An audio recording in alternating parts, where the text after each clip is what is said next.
Hi, everybody. Can you hear me? Can you hear me? Okay, good, good. Thank you so much for coming out this morning, and thank you for that kind introduction. This presentation is called Hunt for the Red River, which is kind of a strange title, because after all, we know where the Red River is. If we go up to the Chickasaw Casino, we pass it all the time.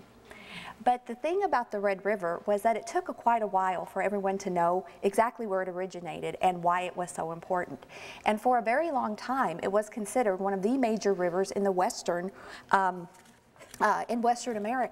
But the problem was no one kind of knew where it originated from, and it took until 1850 before they finally realized where it was, and that it didn't go to Santa Fe, actually. So this one, we're going to trace the Red River as quickly as we can, about 300 years, from Moscoso to Marcy. There we go. So this right here shows the Red River, fantastic Google map. And the Red River is an interesting stream because it goes from west, east, and then into the south geographically. But historically, it really starts in the south and then goes to the west. So the history is kind of reversed when you talk about the Red River.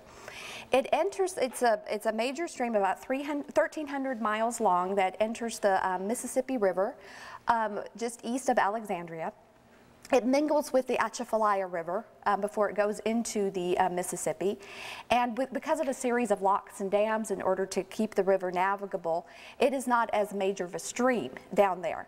But as it goes further up, you'll see that it becomes a much navigable river, a navigable river, and it was very important in the development, especially of Northwest Louisiana, with the first of the major settlements of Europeans being Natchitoches, Louisiana, and then it went into today's Arkansas, and in Arkansas is where it made its great bend, meaning that it went from a west-east river, so a river that developed in the west and was meandering towards the east.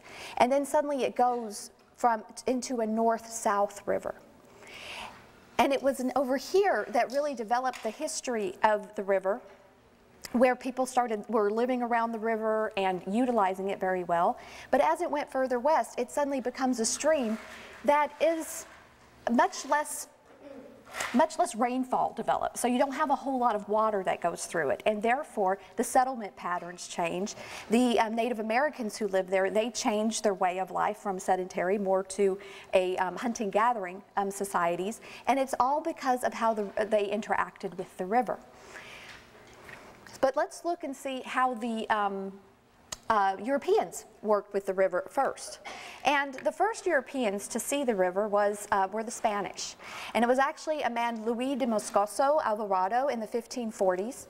He had kind of a slash and burn approach to his expeditions, and he was actually the second in command of Hernando de Soto's expeditions of the 1540s. That was in southeastern United States, or what would become the southeastern United States, southeastern North America.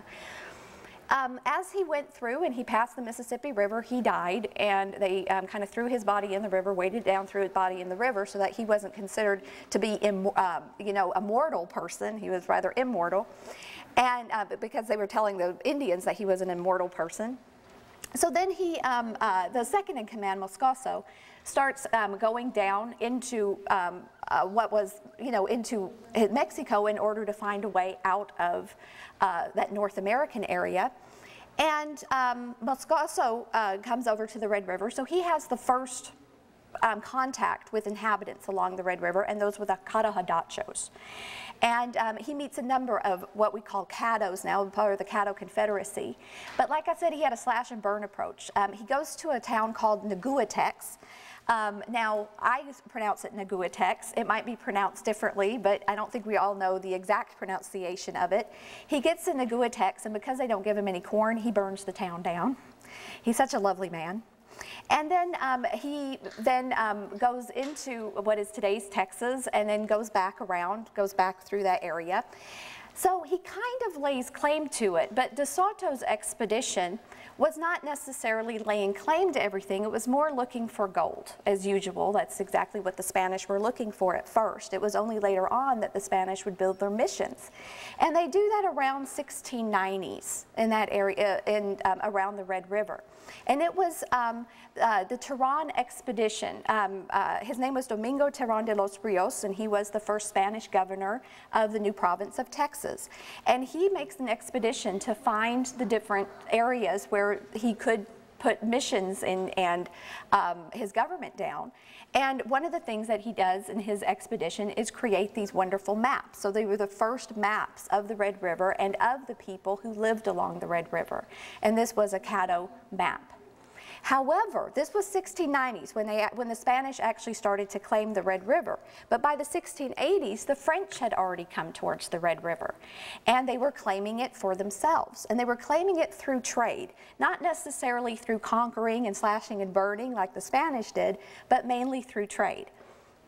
And it was Henri Joutel in the 1680s that who came up the Red River after he was part of the La Salle expedition. La Salle, of course, is killed over in Texas from men of the La Salle's expedition, and with those supposed murderers, Henri Joutel takes a route, an old Indian trace that goes past the Red River in order to find the Mississippi River, which was La Salle's whole purpose of going, was to get back into the Mississippi River and go to the settlements over there.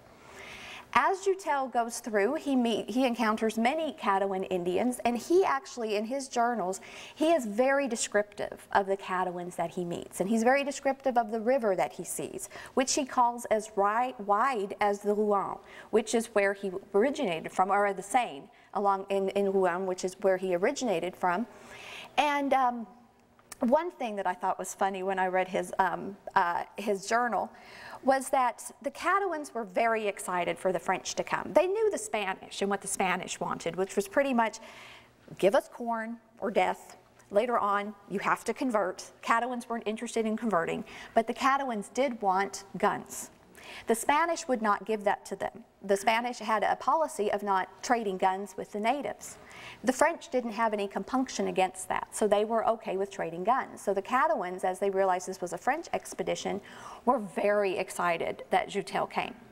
And they wanted to show how friendly they were and how accommodating they were to the French.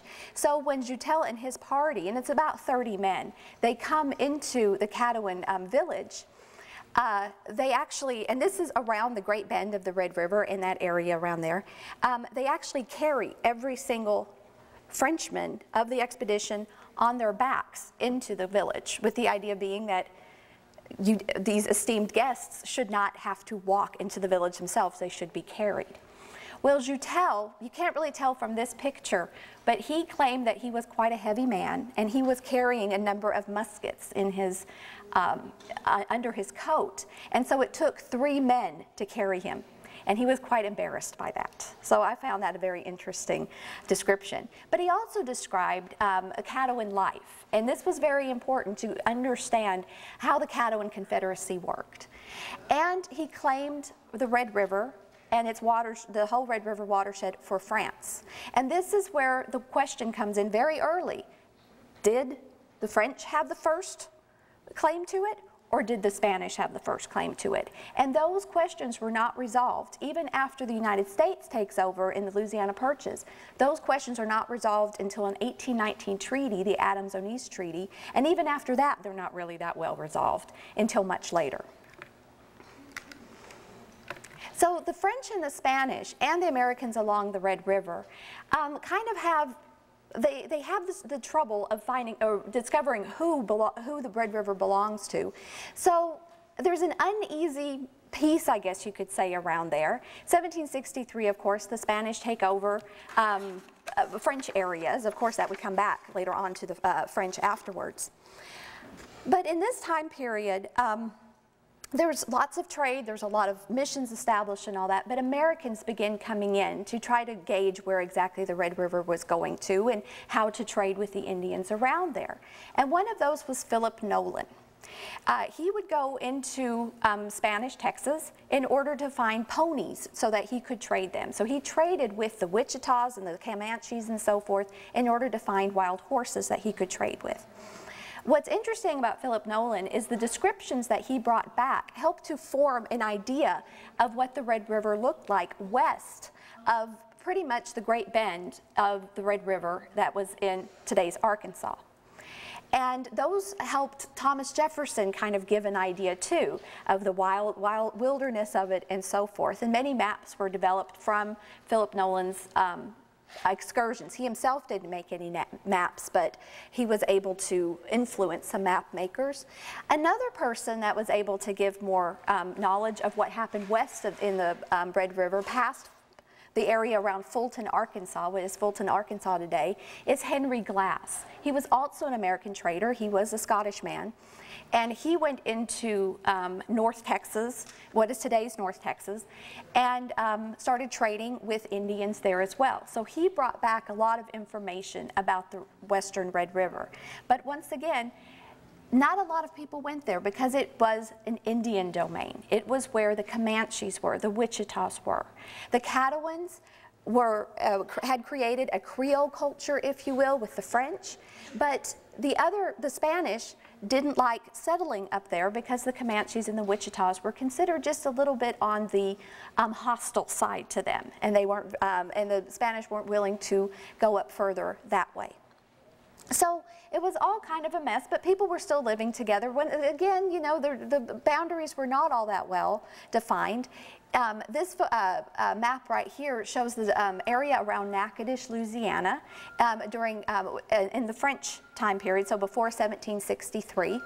After 1763, like I said, it was part of Spain, but the question was too, or New Spain rather, but the question was too, did the Red River serve as an eastern boundary for New Spain, or did it belong to the United States? Who knows? But it was, of course, the Louisiana Purchase that helped to decide that. In 1803, Thomas Jefferson and his cronies purchased the Louisiana Territory. And so Thomas Jefferson mounted a number of expeditions with the idea being, let's go find out where all these rivers go to. Let's see how big of a territory we received. Now, everyone knows that one of the expeditions he mounted, or he paid, you know, appropriated the money for and so forth, was the Missouri expedition. We all know the story of Lewis and Clark. However, there was another expedition that was just as important to Jefferson, and that was the expedition up the Red River. He hired Dr. Peter Custis, who was a naturalist, Thomas Freeman, who acted as a surveyor, and Richard Sparks, who was the military commander, and he hired them to go up the Red River to see how far it reached, because Thomas Jefferson was hoping, and this was the idea, that this was a river that went to Santa Fe, or at least close enough to it to kind of affect not a northwest passage, but a southwest passage to the Pacific Ocean. And that was his hope. So he actually funded this expedition just as well as he did the Missouri River expedition. But in American history books, what do we know? We know about the Missouri expedition. We don't know anything about the Red River expedition because mainly it wasn't very successful. The Spanish took a hold of, or rather thwarted the American efforts up by Bowie County, which is just north of their county seat of New Boston. And therefore, the expedition was kind of a failure, if you will. But not before it brought back a lot of information. Part of the information that the Custis-Freeman expedition, Sparks-Freeman-Custis expedition brought back was information about the Great Raft on the Red River. Around Natchitoches, south and north of Natchitoches, the Red River experienced a number of log jams. These log jams were incredible, and it's difficult to imagine how huge they were, but they could stretch up to 100 miles or even more depending on rainfall and all that. And it pretty much dammed up the Red River, and the waters of the Red River then would create a backlog of water, pretty much swampland, with lots of tributaries and lots of dead ends and so forth, pretty much a nice wetland swampland area. And so it was very difficult to navigate the river. Again, it was south of Natchitoches and north of Natchitoches. And so when the Custis expedition goes up the Red River, they begin at Natchitoches, of course, that's where they get all their supplies, and then they start going north, and they immediately, of course, hit that log jam, and they explain how big this log jam is, that at one point the log jam is so big, and when we're talking about a log jam, we're talking about just a number of logs right there in, and hitting each other and hitting each other and hitting each other until they form this natural dam where water can't get through very well. And these logs have been there for centuries, who knows how long. And so there was apparently a forest growing on top of these log jams. They were that big. That's what Custis would explain. So as he is trying to go around this log jam, he meets this dead end and that dead end, and he finally finds the way using his Indian guides that were with him in order to get through the log jam and go north of that log jam, and he meets a Coushatta Indian village. The Coushattas were new to the area. After Americans were coming into Alabama and Mississippi, they were pushing out the Indians, so they were started to move further west and stay in settlements and consolidate with the Caddoans and so forth. So they were Coushatta Indian Village. And it was at this Indian village where the Freeman Custis expedition stayed a while, and they met a Caddoan chief named Dehahuit. And again, my pronunciation might not be correct, but that's how it's spelled, Dehahuit. And Dehahuit, he welcomes them and actually sends two guides along with the explorers. It was Cutfinger and Grand Osages were the names of those two guides. And the guides bring over to and go with the explorers and show the explorers where Naguatex, which Moscoso helped to burn, shows them the old location of that. So there were some very interesting things that they learned about that. Now, the problem with it was when the Spanish found out that there were Americans going up the river, and the Spanish were saying, no, that river belongs to us. That is the boundary of New Spain, which is today's Texas. It's the boundary of New Spain. They didn't want the Americans coming around and claiming it for themselves. So the Spanish sent a contingent of soldiers to stop the expedition. Dehahuit gets wind of that and sends his own people to try to stop the altercation that was to ensue, but sure enough, an altercation did ensue. It wasn't a violent one. Custis and Freeman and Sparks knew this was not a military expedition, this was more of an exploration thing. So when the Spanish come over to stop them at a place called Spanish Bluff, and of course the name came over later because the Spanish stopped the Americans, but it was now we know of as Spanish Bluff along the Red River. Freeman and Custis just simply asked Vanya, who was the leader of the Spanish force, they said, can you give us a letter that says that you stopped us so that we can prove to Jefferson that we did all we could? And so Vanya gives them a letter, and then they go back, and then the Custis, Freeman, and Sparks expedition goes back into Natchitoches, and that was it on the exploration. But they did give us this fantastic map. They were able to bring back this map that shows as much as the Red River that could be explored in 1806. Now this map is a little difficult. It is a little bit distorted too in order to fit on the slide. But north is kind of this way. So you're actually looking at the river because, like, once again, that the log jam created a river that didn't go strictly north-south. It would go a little north, and then it would plunge back down south, and then it would go west, and then it would plunge back up north, and then south again. It was just it was very snaky. But this right here showed where the log jam was, where the Coushatta village was, and all the other things that the expedition party was able to find out about that. So again, it wasn't successful, and that's one of the reasons we don't read about it in the history book. Missouri was successful. However, this wasn't the end of it. Thomas Jefferson really wanted to know, Thomas Jefferson, Madison later on, they really wanted to know how important was this river. Could we make it navigable? Could we get steamers on there? And sure enough, steamers would come. By 1815 already, there were steamers on the lower part of the Red River. But the idea was, how far did it reach? So Zebulon Pike ends up going from Santa Fe east to try to find the headwaters of the Red River, hoping that it was very close to Santa Fe, but instead Zebulon Pike, he's the one who goes into Colorado, into the Great Plains and so forth. He's one of the other explorers that Thomas Jefferson hires after the Louisiana Purchase. And Zebulon Pike is followed by a bunch of Spanish too, and therefore he's not very successful in his ideas of where the Red River was either. But he does bring back this fantastic map that shows that the Red River reached very far and very close to Santa Fe. Well, he's wrong. It doesn't reach into Santa Fe, but we'll find that out much later. Another person that tried to find out where the Red River originated from was Stephen Long. And I call him Wrong Way Stephen Long, which isn't nice. But what happened with him, that was just a joke, sorry, you know, we love him. He's a fantastic man.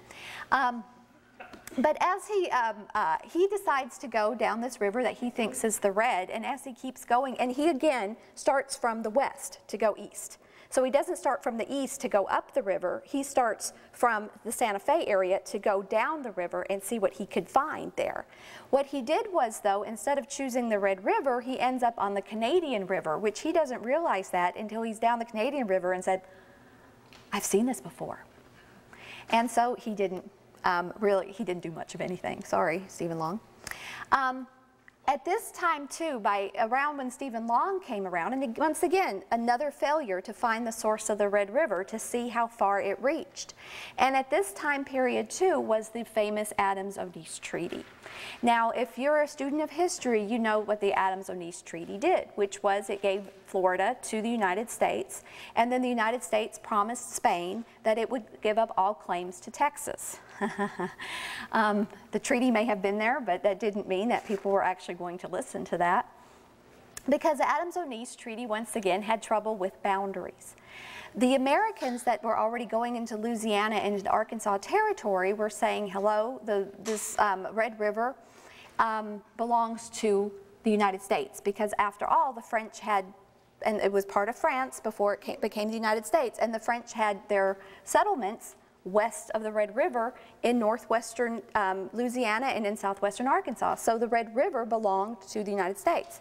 And the Spanish were like, the Red River is the eastern boundary of Texas, or of Spanish Texas. So no, the Red River is ours. So there was still quite a bit of debate, and this wouldn't be settled until much later when Texas declares itself independent and becomes its own republic because it wasn't able to become part of the United States.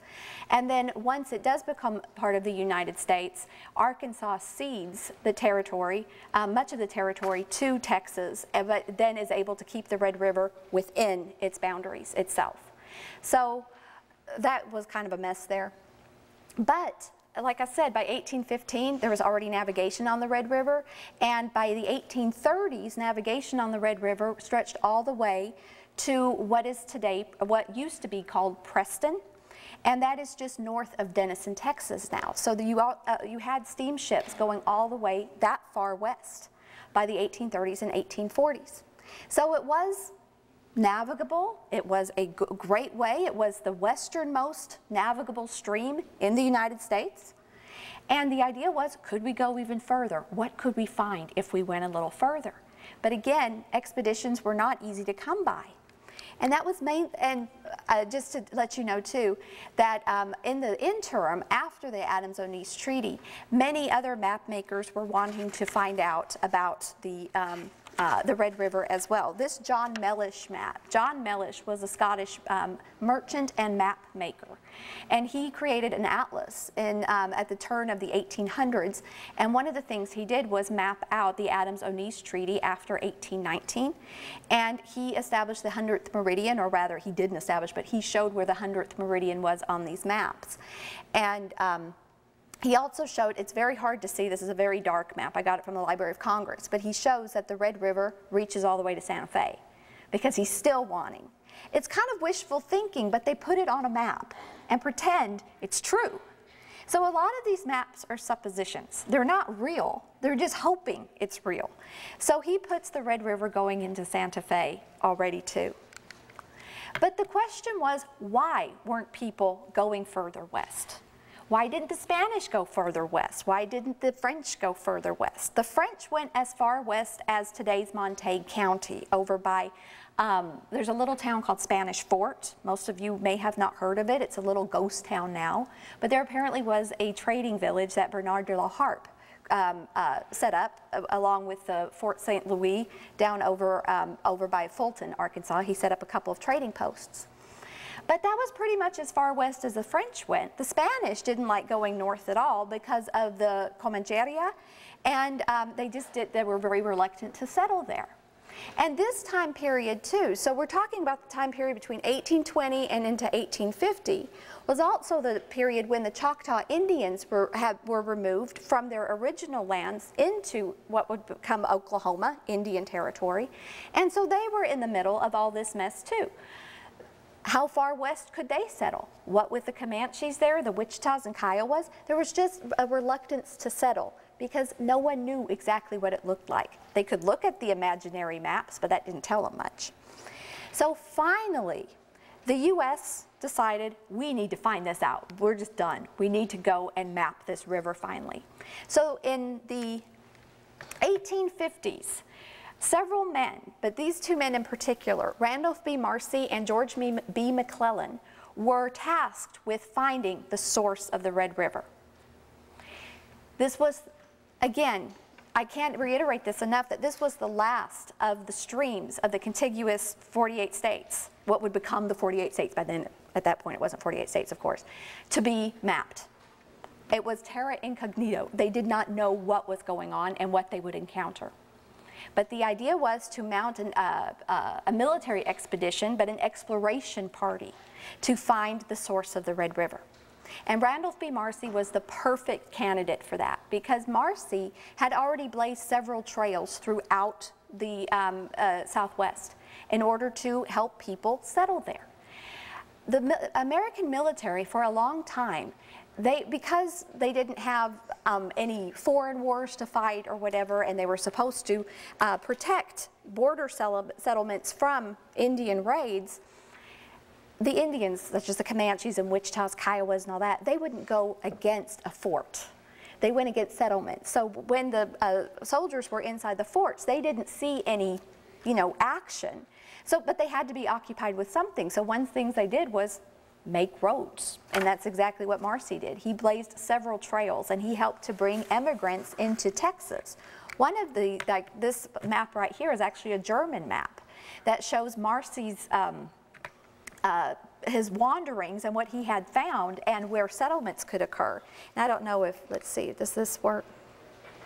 I don't see it. Okay, I guess that's fine.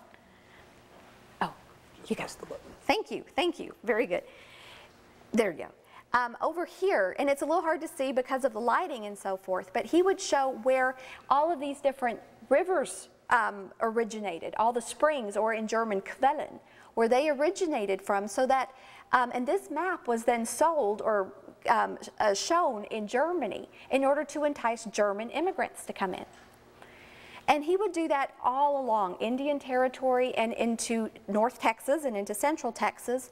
One thing he also did was blaze or create paths for, thank you very much, for the California gold rushers to come through. When the California gold rush took place, and most people in the East wanted the gold in the West, they'd either take a boat, having to go around Cape Horn and then into California, or take their chances and walk. But they couldn't walk in these unexplored areas without guides. And so Randolph B. Marcy created these roads and was also a guide for that. Marcy's did not make the maps himself. People relied on descriptions from Marcy. And this right here in John Pope, he helped depict Marcy's explorations. One thing that Marcy did in his exploration up the Red River was not just blaze a trail and tell what exactly could be found, and he also created relationships with the Comanches and the Wichitas and the Kiowas, or Kioways as he called them, but he also advocated building a railroad, a transcontinental railroad, not in the north like what would happen later on between Nebraska and California, but in the south, starting at Fulton, Arkansas, going through El Paso onto San Diego, California. And that was his idea, and he really pushed that. He thought it was a fantastic way to go. And so he developed maps, or he helped to develop maps. John Pope, this is one of his maps, in order to push the agenda. But let's look at what Marcy saw when he came through that area. First of all, he started his journey. He got his orders from Fort Smith, Arkansas, and then he goes down on the Fort Arbuckle Trail. And he helped to found Fort Arbuckle, and then he created a road. He blazed a trail again that went from Fort Arbuckle, which is in Oklahoma now, over by Purcell in that area, down south to Preston, and then over to Fort Belknap, which is in Young County, over by Graham. And then that's where he picked up all his men of the 5th Infantry, and then he also picked up McClellan down there, and then they went back up another Fort Arbuckle trail. He named several of his trails Fort Arbuckle, just so y'all know. We just never know exactly which one he was using. And then he goes up over to today's Ringgold, Texas, which is in Montague County. And that's where he sets along the Red River, going west to find the source of the Red River. And on his way, he encounters the 3 tribes that everyone was saying, oh, they're bad news, you don't want to mess with them. He meets the Wichitas, which he claims to be such a small tribe, about 500 people. He doesn't understand what's the holdup with the Wichitas, and the Wichitas were actually very friendly to him. But the Wichitas also told him, don't go any further, you don't need to go any further. It's just crazy over there, just don't mess with it. And Marcy was pretty astute and realized the Wichitas just didn't want American encroachment onto their territory anymore. While he goes up further west along the Red River, he also encounters, like I said, the Kiowas, or as he called it, the Kiowa. And in his journals, he writes a dictionary of sorts, if you will, of the Wichita and Kiowa languages and the Comanche languages as well, because he also meets Comanches. And the Comanches are not cruel to him, mean to him. They do not mount a warring party. Instead, they're open to trade. So he develops not necessarily a relationship, but he brings back the idea that the Texas frontier isn't as scary of a place as everyone was claiming it to be. Although a rumor came back while Marcy and his party were gone that the Comanches had killed them and they were all dead. So when he comes back in August of 1852 into Fort Arbuckle after his journey, and he's completely fine, everybody survived, and everybody at Fort Arbuckle was just completely surprised that he was still alive, because there was that big wild rumor going around that he had died in the hands of the Comanches.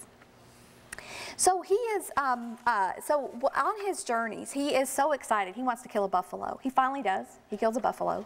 He kills several panthers. He's not a nice guy, I guess you could say. He kills a couple of panthers. He also comes across the Wichita Mountain Range, which he is he's very impressed by the Wichitas. These are the only mountain range that he actually sees along the Red River. Everything else is just simply plains. He does come across the cross timbers as well. The cross timbers were a strand of trees, a very thick strand of trees, mostly post oak and blackjack trees. And that created a belt, if you will, that ran north and south along the Red River. There was the eastern cross timbers and the western cross timbers. And in between these long but very narrow strips of forest were these wide prairies, in which he believed, and he had a point, that farms could flourish, that it was well watered, well irrigated, and that farms could do well, and that settlement could happen, and it would be fine. And that's exactly what his point was, that he would go find all these settlements and go find places that were conducive for people to come through. He also recommended the river for steamboats, even that far west. Although waterfall does diminish, the rainfall does diminish, and there's not a whole lot of water in there, he was still recommending that steamboats would go further west. The other things that he did, and I found this very interesting, is that he used, instead of with the Freeman, Custis, and Sparks expedition, where all they did was rely on their own observations, they were able to use coordinates, and not just latitude but longitude as well at this time. So McClellan, who was in charge of the surveying portion, would create would tell him what the coordinates were. And so Marcy, throughout his journey, would mark the coordinates on a random tree or something like that. So in his journal, he actually writes, or he actually puts down several of his coordinates on certain trees. like an elm tree or something like that. And so this is one of his coordinates around the 100th meridian. Around the 100th meridian, he also marked on a tree that this was the 100th meridian of the Indian Territory and the 100th meridian of Texas and so forth, with the idea being that he was making sure that he was giving evidence that or proving that he had come along there. These are the coordinates. I found this on Google Maps. You know, I plugged in the coordinates and looked through there. I didn't find a tree, but that would be really interesting to see if that was something that we could still find. And he did something else too, because he went up there are two forks of the Red River. He figures this out. There's the North Fork and then a main fork. The main fork is what he called the Prairie Dog Town Fork, because he found a bunch of prairie dogs around there, and they had these huge mounds, so he called it the Prairie Dog Town, and he called it the fork. But the first fork he went up was actually the North Fork. He was hoping that the North Fork would meet the Canadian, with the idea, of course, the Canadian going into Colorado. Wouldn't that be fantastic, you know, being able to navigate into there? But instead he realized that the Red River and the Canadian were about 25 miles apart, so they didn't actually meet. The waters didn't mingle. So between the Canadian and the Red River, he buries a bottle. And this right here are the coordinates of that buried bottle. No one has ever found that bottle. So if you want to write that down and try to go find it, more power to you. I wouldn't recommend it. This is Texas, and that's a private property after all. You know what Texans do to trespassers. So, but you know, hey, it's a neat brain exercise to think about that. And in that bottle, and at this point, this isn't nice to say, but I love Randolph B. Marcy, and he wouldn't be offended when I say that. But at this point, he's kind of tired. He had started his, and the expedition itself didn't take long. He started it in May, he ends it in August, so it's not taking very long. But some of his men had developed scurvy, because they didn't have any fresh vegetables, so they were getting sick, and they didn't want to take any medicine, because actually that medicine, if they bought the medicine from the supply cabinet that they had, that'd actually be deducted from their pay, and they didn't want that. So they didn't want any, and they didn't want to take the medicine, and they didn't have any fresh vegetables. So Marcy was constantly on the lookout for wild onions or something in order to replenish these scurvy-laden soldiers that he had. But they also had a very big lack of water. When they were going up the Red River around the Wichita Mountains, all of that is gypsum. For the most part, it's gypsum, and gypsum leaches salt. So he had a hard time finding fresh water that was actually drinkable. Everything else was salty, and it tasted bad, and it was like even the animals didn't want to drink that stuff. So they were kind of thirsty too. So all I can think of that sometimes he was a little delirious on his trip. And that's not a very nice thing to say, but I'm sure he was getting tired. At one point, he was just, you know, he's saying, we're traipsing around and we're praying every day that this trip ends, that we were going to finally find the source of this darn river and get out of here so we can drink. So anyway, in the bottle that he buries between the Red River and the Canadian, he writes, and he puts it in a bottle, you know, and it's a little message in the bottle, and then he buries it in a grove of trees. And this was the only grove of trees he found.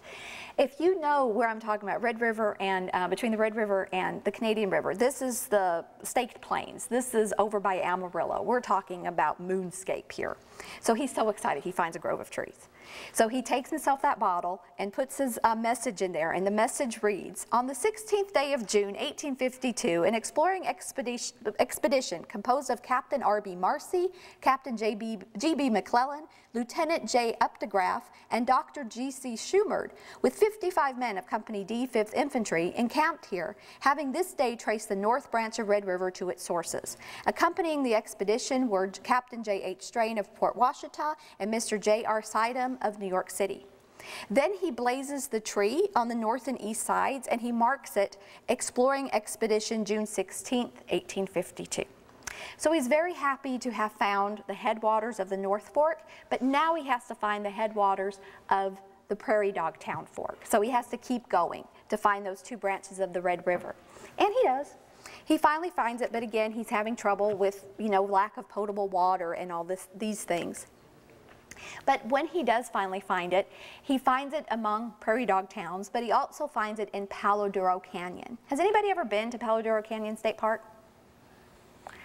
It's fantastic, isn't it? It's absolutely beautiful. And this is the headwater of the Red River, and the canyon is carved by the Red River. And it's considered the second largest canyon in the United States, second only to the Grand Canyon.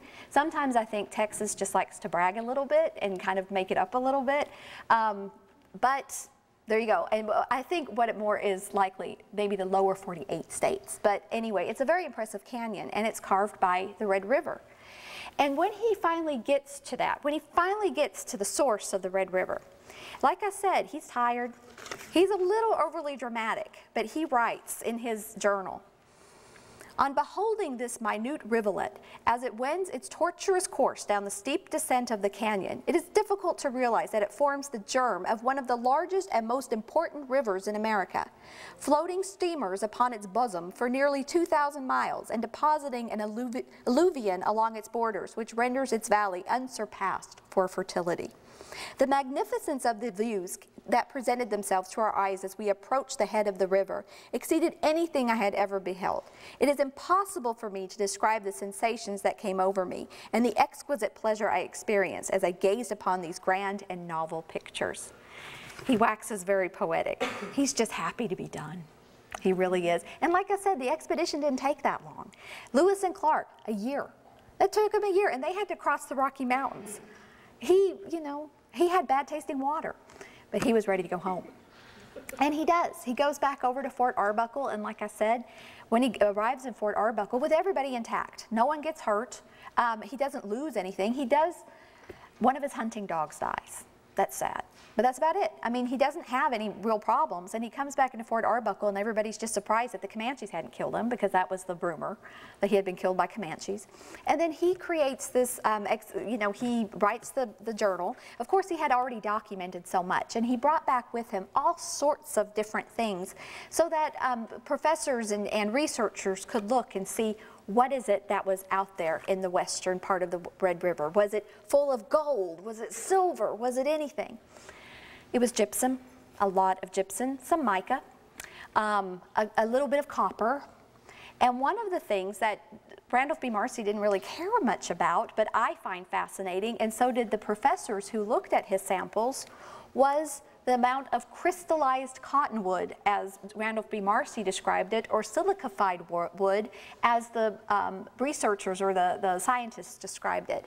And what it was Randolph B. Marcy had stumbled upon a huge amount of petrified wood, a petrified forest, if you will. Now, it wasn't standing. They were all just, logs everywhere, but we're talking about logs, or rocks that used to be logs, that were 100, 150 pounds or even more.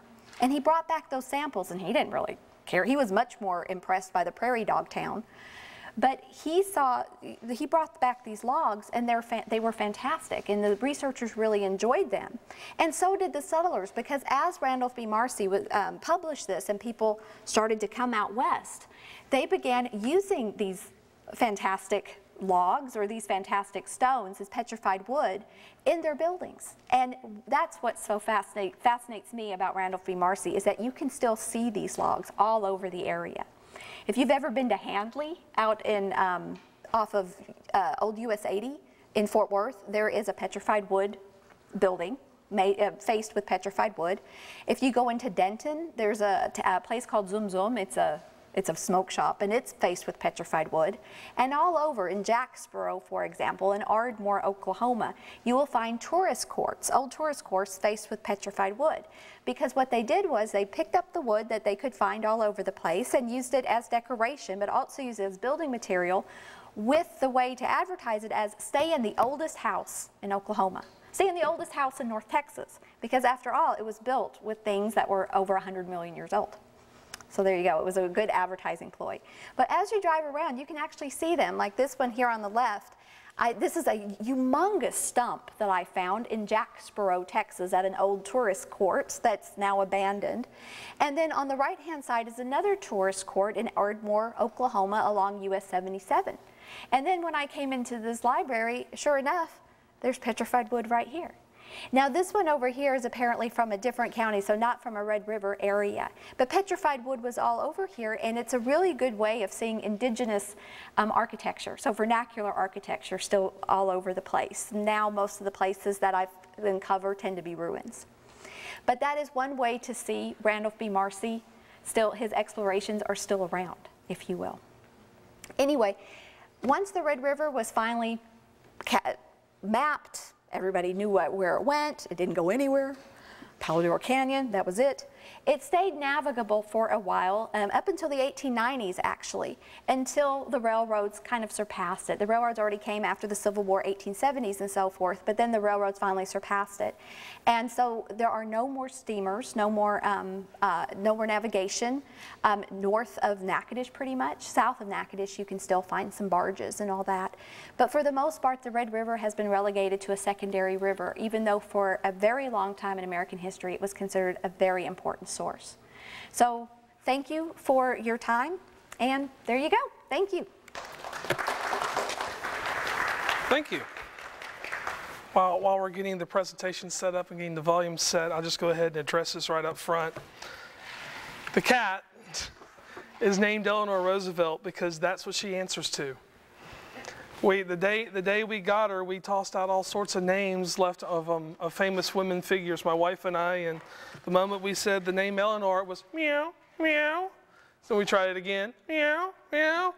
Still no clue whether or not she's hungry or not at the time, but 4 years later, that's still what she answers to. I'd like to thank you for having me come speak today. I know fully well that I'm going to be talking about some places that you may have never heard of but still exist. In fact, one place in particular, Jefferson, Texas. I mentioned to my own students and I asked them, just raise your hand, how many of you have ever heard of Jefferson, Texas? And almost already know the answer. Nobody in Denton County is going to say, yeah, we know where that's at. We've been antiquing. So, and I go, you don't know where Jefferson is. It's just, well, one of the biggest and oldest cities just in East Texas. In fact, the period I'm going to talk about, Jefferson was almost the city in East Texas. During the Civil War, it was the third largest in the state, to show you an idea of how promising this can be. Oh, we got pulled up. Excellent. Okay, that's what I was doing. Dope, it's not. That's okay. Oh, now you can hear me. Again, something else I'm not used to. You probably heard me without the microphone already, because I don't use them much. Well, let's begin. There we go. On the evening of Wednesday, February 22nd, 1922, the citizens of Greenville, Texas, opened up their evening newspaper and read that their East-West Railroad might be sold to out-of-state interests. The Greenville Evening Banner reported a rumor that the Louisiana Railroad and Navigation Company planned to purchase a recently orphaned, and what I mean by orphaned, meaning that the line had been abandoned, Shreveport Division, or as it was commonly called, the East Line, of the Missouri, Kansas, and Texas Railroad. We know it better as the Katy.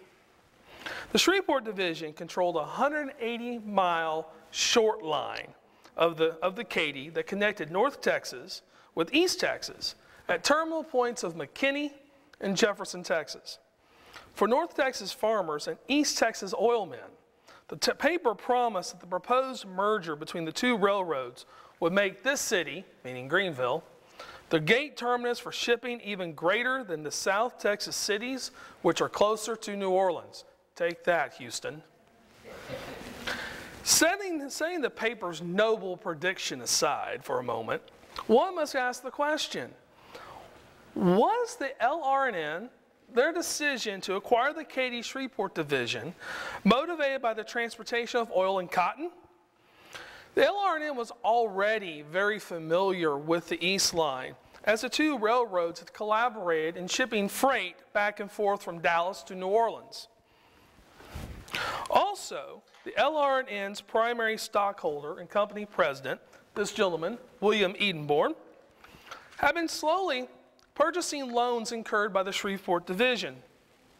He's a self-made millionaire in the steel business, Matter of fact, he made most of his fortune after selling his company to J.P. Morgan in 1902, if you remember the U.S. Steel consolidation. In this case, Edenborn is doing nothing more than simply acquiring more assets. On Saturday, December 16, 1922, Edenborn completed his purchase. He purchased the East Line for $700,000, or approximately $4,000 per mile. The purchase itself included 13 locomotives, assorted rail cars, the operating headquarters in Greenville, and multiple trackside buildings. Shreveport Division Superintendent Richard B. Farmer rounded out the deal. And the roads renamed the Louisiana Railroad and Navigation Company of Texas. Edenborn tied the two lines together in the middle by leasing 17 miles of track from the Vicksburg, Shreveport, and Pacific between Shreveport and Wascom, still a main railroad between Shreveport and Dallas. The question of profitability of this short line for Edenborn was never in doubt. He knew, and everybody else knew, this railroad was not profitable. It never made any money. The main reason Edenborn purchased this road at such a bargain price for 1922 was that the 1923 reorganization plan called the East Line surplus. Also, the Shreveport Division's infrastructure was not well maintained. Why would he be interested? Edenborn. It could be that the LR&N itself, yeah, it wasn't profitable, but Edenborn, by 1922, didn't necessarily care about profits. He was already a very wealthy man. He already forged his legacy. So he's just getting it to have it. Plus, what he wanted to do is by connecting these two roads together, he not only connected the two largest cities in Louisiana, he already had that being Shreveport and New Orleans, but now with the Texas line, he can also tap into Dallas as well. And this also represents what makes this unique is that Edenborn, his purchase represents northern investment in the South in the early 20th century, and in Edenborn's case, personal interest in the South by a northern entrepreneur. For its part, the Shreveport Division is significant to the economic development of North and East Texas in the late 19th century. As Robin had mentioned, railroads come in and take away the river. This division is part of the Caney system, so it plays a role also in Texas history. In Texas Governor James Stephen Hogg's fight against train magnate Jay Gould and foreign ownership in Texas. Some of you may remember Governor Hogg, governor from 1890 to 1894. And, his railroad exploits are famous, but probably his daughter is even more famous. His daughter, Ima. You put it together. The segment that composes the old Shreveport Division is the oldest track in the present-day Kansas City Southern system. Yes, this track is still in use today. And today, we'll just trace the history of this road from its origins to close to the present day. So we'll go back to the town of Jefferson. This is a bird's eye view of Jefferson. Prior to and during the Civil War, East Texas shipping went through Jefferson, which linked to the port of New Orleans through a series of bayous, lakes, and rivers. Most importantly, the Red River. These guys used steamboats to get from New Orleans to Jefferson through these walks. Jefferson's sphere of economic influence extended westward all the way to Dallas. And during this period, large amounts of cotton, wheat, hides, and lumber left its ports on the Cypress Bayou in the fall. At times, it was reported, again, this is some boasting here, that the streets would be so congested that the first wagons to arrive were the last to leave, and it was impossible to find adequate lodging. In East Texas, there was money to be made after the war. Marion County led the state in leather making and was second best at furniture making. Grain mills were established in Collin and Hunt counties, and Hunt County also boasted a textile mill. George Addison Kelly, a name that most people have never heard of, he developed the Kelly plow in his manufacturing shop in Jefferson, and it became popular nationwide as it revolutionized farming. Not to be forgotten is the abundance of cotton. The total trade at Jefferson was valued at $8 million between 1867 and 1870. At the time of 1870, the economic prospects for Jefferson were bright and seemed to be ready for railroad development. At the same time, other railroads have built around Jefferson and threatened its role as a trading center. First is the Southern Pacific. Now this Southern Pacific I'm going to talk about is a very short line. It's not the big Southern Pacific that ran from Houston to Los Angeles. This little Southern Pacific connected Shreveport, Louisiana, to the towns of Marshall and Dallas. The Katy had built across North Texas from Texarkana to Denison. And the Houston and Texas Central connected Dallas with Houston. And then thus by extension, you now have rail connecting Denison to Galveston, all the way from the Gulf to the Red River. The U.S. Army Corps of Engineers cleared the Great River Raft finally in 1873, thus making it possible for steamboats to reach the upper Red River, thus bypassing Jefferson, because Jefferson, being in Marion County, is not on the red. The raft's clearing also lowered water levels on Cypress Bayou, Caddo Lake, and Soda Lake, making it impossible for steamboats to reach Jefferson. Time had finally come for Jefferson to act. In 1869, over 100 citizens in Jefferson signed an editorial that was intended to serve as an invitation to railroad promoters. Within the editorial, they declared that our city will shortly become the great railroad center of Northeast Texas, and Jefferson will become the Atlanta of Northeastern Texas. That's Atlanta, Georgia, not to be confused with Atlanta, Texas. These are simply wild boasts. You know, Robin had mentioned they did this with the maps. Well, they did this with the newspapers as well. Made claims that just weren't there. Simply did not come true. However, they do show the citizens' enthusiasm about the potential of a railroad and willingness to accept change. And as we all know in Texas, willingness to accept change is hard to come by. Jefferson Mayor A.J. Malloy purchased the business venture of two railroads, or pursued the business venture of two railroads, excuse me. The Jefferson and Great Western requested $250,000 in exchange for stock. Although Jefferson's Board of Aldermen, the city government, approved the subscription, the venture fell apart. The aldermen then donated city bonds valued at $200,000 to the International Railroad Company. And then this company reneged on its agreement with Jefferson by beginning its construction in Hearne, Texas, down in central Texas, and not at Jefferson. After a fight with the state government, the International forged northward, only to link with the Texas and Pacific in Longview. The International never reached Jefferson, and the bonds were never exchanged. Now, realizing that the T&P could divert East Texas trade into Denison and Texas, Jefferson pursued Austin for a railroad in the interior.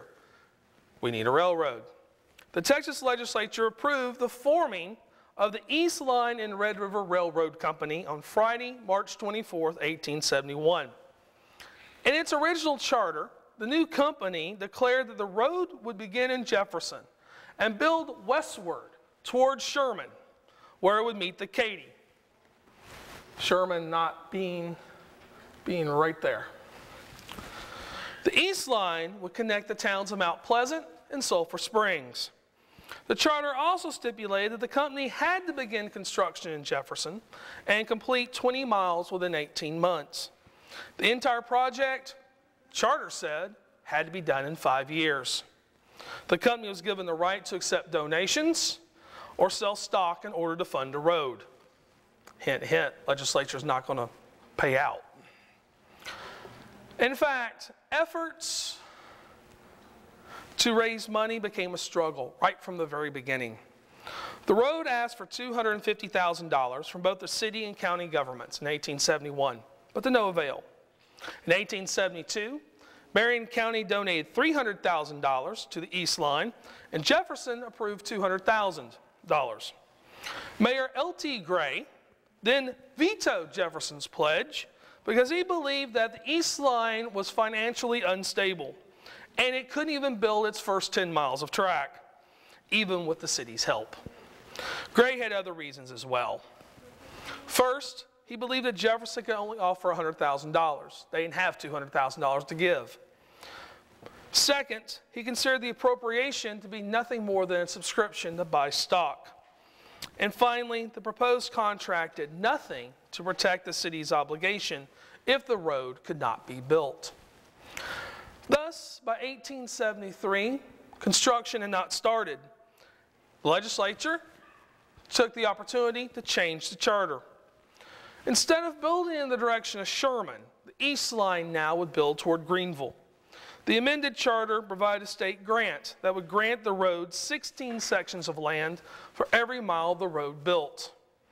In 1875, the new charter was amended again to extend the time allowed to complete the road. 1876, this is now 6 years in. Calls went out again for donations to begin construction. A letter to the Galveston Daily News explained that every citizen, aside from those intending to build the road, was asked to donate, and liberally did they respond. The road also received funds from the direct advances on stock, the issuance of capital stock, land certificates, and the sales of subscriptions. It's also here in 1876 that another critical decision was made before they began construction. The board of the directors of the East Line decided to build a narrow gauge road to save costs. And what I mean by narrow gauge is that most railroads today are built with a standard gauge of 4 feet and 8 inches. The narrow gauge would this is the space between the wheels on a locomotive. The narrow gauge would bring that into about 3 inches. It's fewer space between the rails. These directors are influenced by narrow gauge promoters at an 1872 convention in St. Louis. They believed they could save as much as 20 to 40% on engines, rail cars, and building materials if they went with a narrow gauge road versus a standard gauge road. But this decision makes their railroad incompatible with standard gauge roads. And in the East Line's case, special provisions had to be made for its connection with the T&P at Jefferson. The East Line directors have said, this is not a problem, since they thought they're not going to carry much freight. They have in their ideas they're going to be carrying passengers. Well, the idea always was to carry freight. This is the flaw in their logic. As it was, the purpose of this railroad was to penetrate East Texas and ship cotton and ship oil, ship the natural resources, not necessarily ship passengers. Ground was broken on the first mile of track, finally, in the summer of 1876. Board of Directors then authorized the purchase of 1,000 tons of iron rails from the Vulcan Iron Works, 3 flat cars and 1 box car from the Lutchfield Car Company, and a steam locomotive from Porter, Bell & Company. By November, 20 miles of track had been laid. Regular operations began in December 1876. This completion satisfied the qualifications for the first land grant and triggered the road's first inspection. E.A. Blanche declared the East Line to be a sound road of good quality. Some of the comments from his report dated December 2nd, 1876. The grading was done in good style and has a neat and symmetrical appearance. The trestle bridges are constructed of the best heart pine throughout. The track is laid of a handsome pattern of T-rail and is laid in the most excellent style. And even upon an old roadbed, it would be considered in perfect order. I think I may safely add that it is the best new road over which I have ever traveled. Further expansion slowed down because money, as always, was tight. In the first half of 1877, the East Line struggled to make it to Dangerfield. In May, the citizens of Pittsburgh, Texas, not Pennsylvania, promised the new road $30,000. However, the new road raised only $18,000 by September 1877. The directors resolved to build there anyway. Regular operations reached Pittsburgh by Christmas 1877. Further construction brought the East Line into Sulphur Springs by April 1878, thus completing 94 miles of track. The railroad now owned 3 locomotives, 4 coaches, 2 mail and express cars, 12 box cars, 1 stock car, and 40 flat cars. Historian James Fair commented that the preponderance of flat cars reflected the lively timber business that the heavily wooded area served by the road. And yes, timber was one of the chief industries of the South in the late 19th century. And then lack of funds stopped construction for 2 years. The directors used this period to consolidate their plans and to generate publicity. They ran a special excursion train from Jefferson to Sulphur Springs. And the journey attracted the editors of Railroad Age. Their correspondent had these comments about this trip. The whole party was enchanted with the smooth, steady, easy motion. The wonder of all is that the East Line is a narrow gauge road. This excursion has shown that a speed of over 30 miles an hour can be reached with entire case, comfort, and safety. The track of the road is of splendid condition, and the equipments are first class. No accident or damage has ever happened of any consequence during these 3 years of operation of the road. Its business was already very large, its transportation being cotton, timber, hides, and other productions of the country, and merchandise in large quantities for the interior. Its influence upon the prosperity of the city is beginning to tell.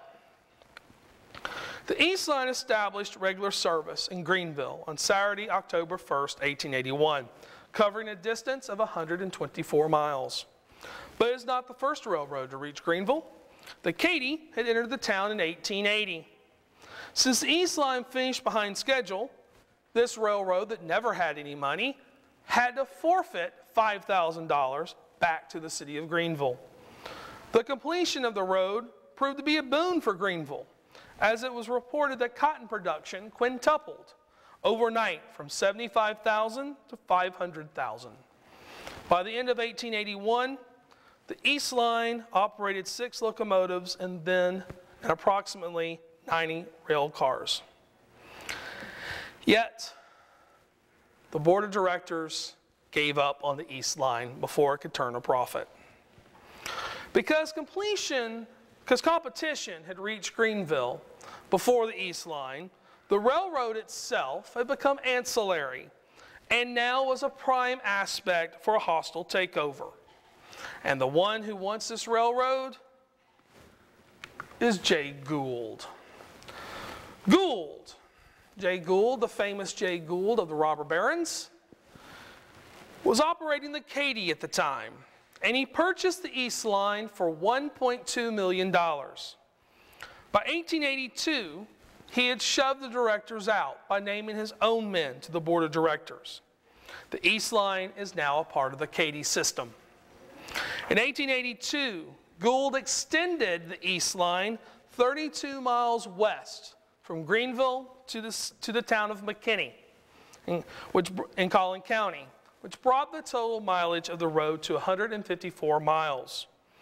Gould financed this extension with a sale of $315,000 in capital stock and $220,000 in first mortgage bonds. He maintained the narrow gauge, but began installing standard gauge replacement cross ties when needed, Gould knew that this road would eventually have to become a standard gauge road. In the late 1880s, the East Line, now part of the Katy, found itself in the middle of a legal battle between Gould and Texas Attorney General James Stephen Hogg. Hogg wanted to ensure that Texas railroads did not collude with each other in setting rates and limiting competition. So Hogg develops a test case against Gould, in which Hogg claims that the Katy's purchase of the East Line violated its state charter because the owners of the Katy were, quote, foreign to Texas. Gould's from New York. That qualifies as foreign. In 1888, Hogg had the East Line's charter voided and ownership of the road transferred into federal receivership. The Katy appealed to the Texas Supreme Court and lost. In 1891, ownership of the East Line was transferred from the Katy into state receivership.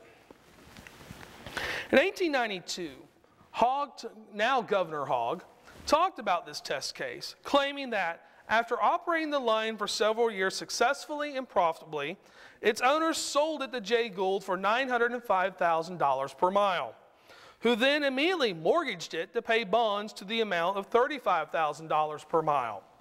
Hogg may be right on this point, as Gould was famous for buying railroads, making cosmetic changes, and then selling out for a profit.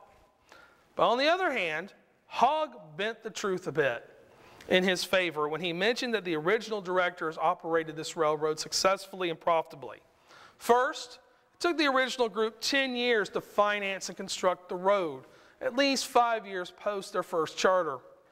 Second, if the road was profitable, why would the directors sell so quickly and so eagerly? For the goal of the road was to bolster business, not sell out. And finally, Hogg mentioned that up to the time of sale to Mr. Gould, this property was in splendid condition and operated as cheap rates to the satisfaction of the public. Within a few years, the general equipment became so out of repair that complaint became general against it. Again, Hogg exaggerated the truth, for of course the railroad was in splendid condition. It was practically brand new. The last part of this comment reflects Gould's management of railroads. Thus, it should be no surprise that the citizens of Jefferson and elsewhere despise Gould. I'll just add in here that when Jay Gould stayed in Jefferson to promote the Texas and Pacific coming to town, the citizens of the town said, "We're not interested." To which Gould then said, "All right, guys, you're not interested. I will build my railroad here. I will build it 5 miles west, and within a year, bats will be in your belfry of your church, and grass will be growing in your streets." Jefferson and Gould were not friends, or the town anyway. During the receivership period, the East Line was converted from narrow gauge to finally a standard gauge. Although it was cheaper to maintain narrow gauge, to construct it, proved much more dangerous and expensive to maintain. One particular troublesome spot was just east of Winnsboro. In 1882, a 2-boxcar derailment killed 1 passenger, and the courts ordered the Katy to pay his estate $15,000. In 1883, another wreck killed another passenger and cost the Katy balance sheet for $7,600. The McKinney extension was converted to standard gauge in 1887, and the rest of the road followed in 1892. And for all of Governor Hogg's talk about foreign ownership, the state of Texas sold the East Line to Henry A. Poor, who represented the Central Trust Company of New York for $1.4 million. In reality, Henry Poor represented the stockholders of the Katy, which had wrested control of the company from Jay Gould in 1881. This trust set up a new corporation, headquartered in Greenville, called the Sherman, Shreveport, and Southern Railway, to operate the East Line, while the Katy retained ownership. The only noticeable difference was the name.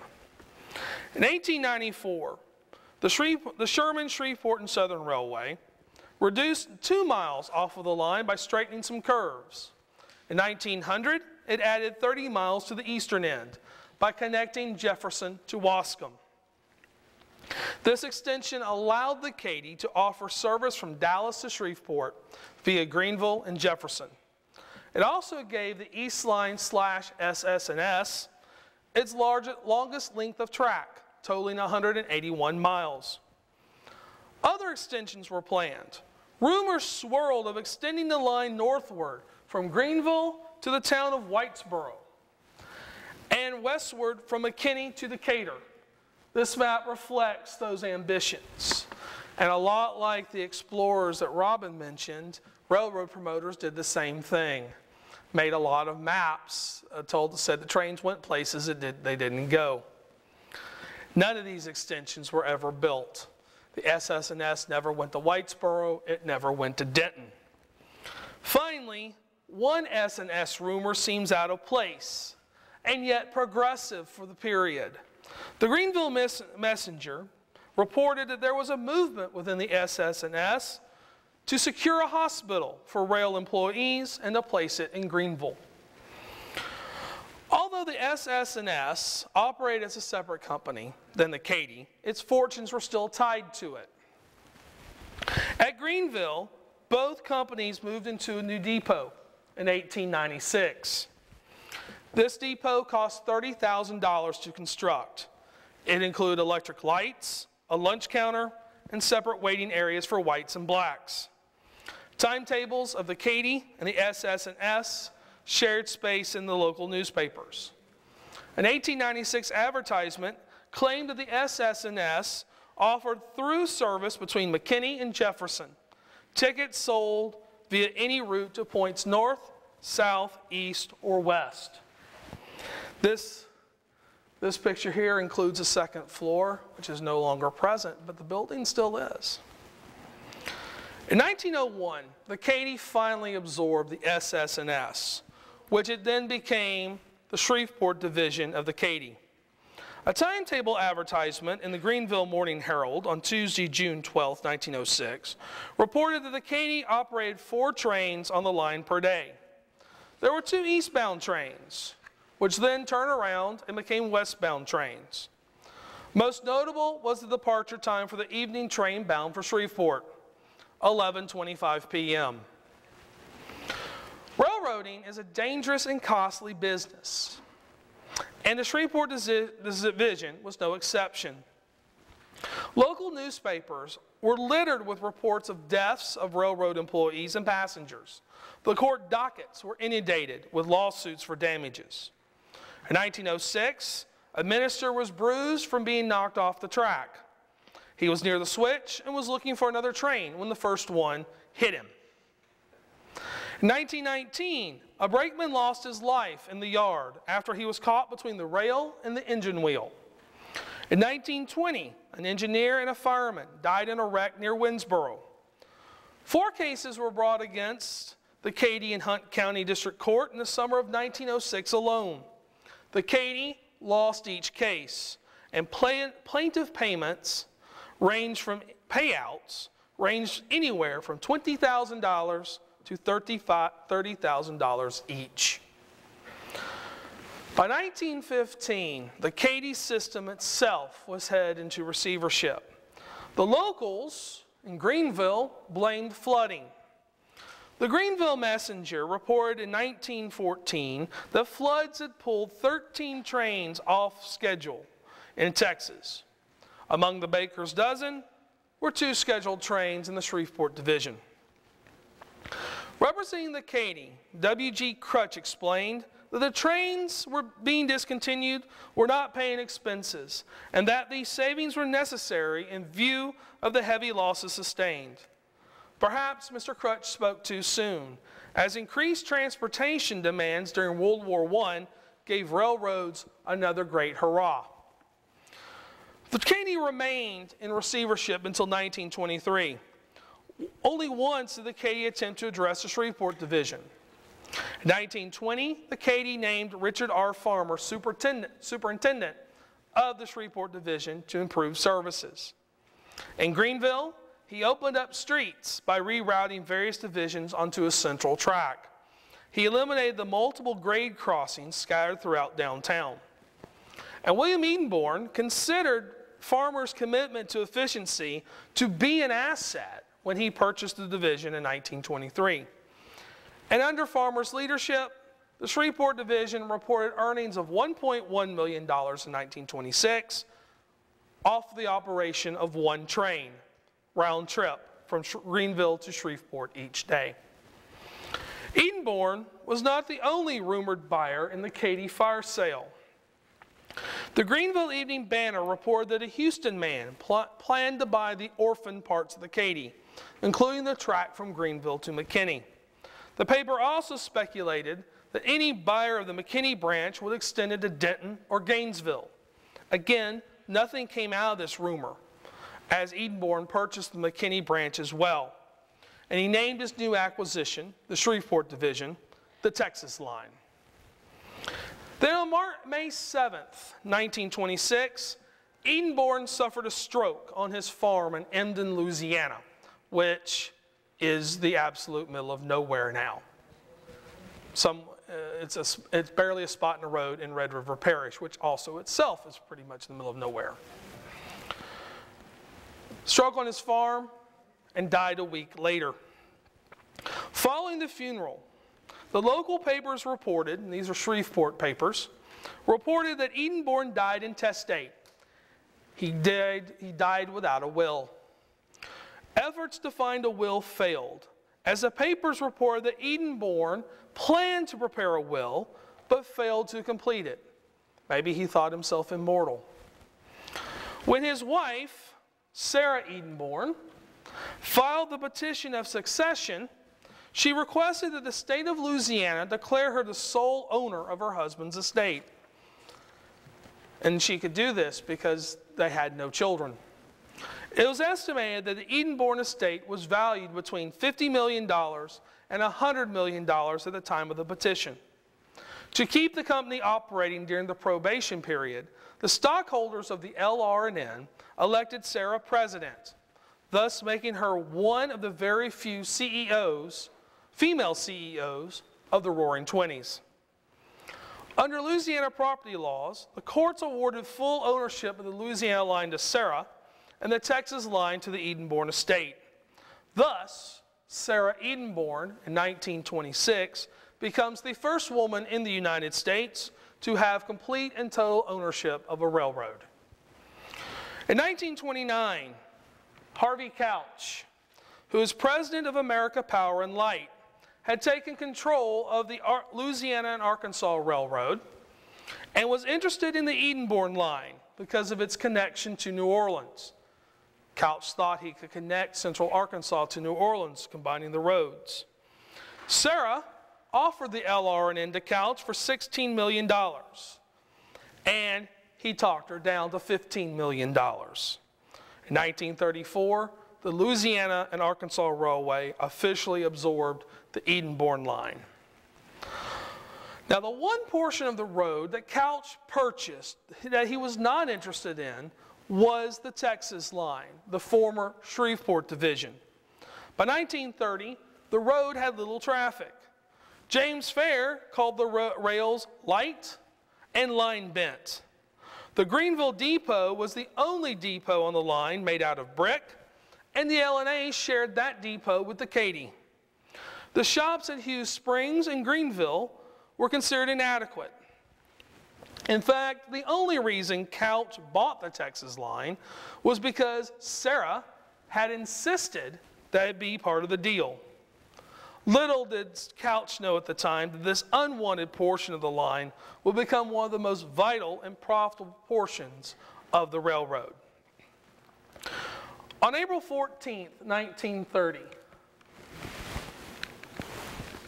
the L&A chartered the Texas line under the official name of the Louisiana, Arkansas, and Texas to correspond with the incorporation of the Louisiana, Arkansas, and Texas Transportation Company. The LA&T was incorporated in Texas to satisfy state laws, while the transportation company was headquartered in Delaware. Cheaper taxes. Early 1930, the L&A entered into negotiations with the Cotton Belt for trackage rights from Greenville to Dallas. By the summer, the Interstate Commerce Commission approved this agreement. The first timetable for the new company was published on Sunday, June 22, 1930. In 1937, the L&A sought approval from the Interstate Commerce Commission to officially absorb the Texas line. On October 17th, the LA&T shifted trackage rights into Dallas from the Katy line to the Santa Fe line, which entered Dallas from Farmersville. This provided better economic efficiency for the line, yet little had been done to improve road conditions. Trains still traveled gingerly across decrepit tracks. Locomotive power was also inadequate. In a telegram to LA&T President Pete Couch, Richard Farmer complained that it took 14 to 15 hours for one train to travel from Greenville to Shreveport. This new arrangement allowed the L&A to pull up the McKinney extension, thus reducing the length of the Texas line to 141 miles. Service on this portion of the line had dropped to a tri-weekly freight train, which moved slowly over the original 52-pound rail and a shaky roadbed that had never known ballast. The main customers were Princeton onion farmers and interchange cotton movements. In 1939, the ICC approved the merger, which circumvented Texas state law regarding local ownership. Attorney General Gerald C. Mann threatened to fight the ICC's decision, but nothing came of it as the L&A agreed not to close the shops in Greenville. Yet the L&A closed their general offices in Greenville, and Richard Farmer retired after 19 years as vice president and superintendent. Meanwhile, the Kansas City Southern, now operated by Pete Couch, applied to purchase the L&A. The ICC also approved this merger in 1939, and Couch became president of both companies. The Texas line finally received attention from the KCS during World War I. Passenger service on the Texas line had ended in 1938, but the freight business remained. The Longhorn Army Ammunition Plant in Karnak, Texas, another place in the middle of nowhere, opened in 1942 and began to set production records for war material. By 1945, the Texas line had been refurbished to support 550 Class Mikado engines to haul freight to and from Dallas. A government-sponsored steel mill was also located near the line in Dangerfield. Originally called to save a sinking steamboat business, the East Line underwent major ownership changes before becoming a part of the Kansas City Southern system and is still in use today. By itself, there is little doubt that the short-line railroad from Jefferson, Texas to Greenville, Texas could have ever been profitable. The railroad attracted such colorful figures as James Gould, James Hogg, William Edenborn, and Harvey Couch. It gained little fame as a point of contention between Hogg and Gould.